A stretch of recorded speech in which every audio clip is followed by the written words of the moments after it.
ઇન્દિરાબેન વલ્લભદાસ શાહ. 7 વર્ષ પહેલાં મેં જમણા પગે ઓપરેશન કરાવ્યું. પછી મને બધાએ કહ્યું કે બીજા પગે દુખે છે તો કરાવી લો. 2 વર્ષ પછી એટલે આજથી 4-5 વર્ષ પહેલાં મેં બીજા પગે કરાવ્યું. મને બંને પગે કેટલા વખતથી સારું છે. મને કોઈ તકલીફ નથી બિલકુલ. હું શાંતિથી દાદરા ચડું છું, ઉતરું છું, તો મને કોઈ તકલીફ નથી પડી પગમાં. એ મારું એ છે અને સારું છે. ટ્રીટમેન્ટ પણ સારી પડી હતી મને, બહુ સારી રીતે હતું. એટલે મને કોઈ તકલીફ અહીંયા નથી પડી.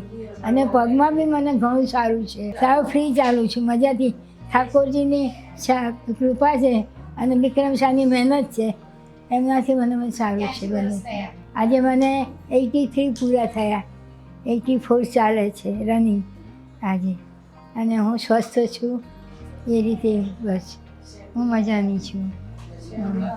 આજે ડૉક્ટરોનો આભાર કહેવાય અત્યારના જમાના પ્રમાણે. બીજો આભાર, પહેલો આભાર મારા ઠાકોરજીનો, બીજો આભાર વિક્રમ શાહનો.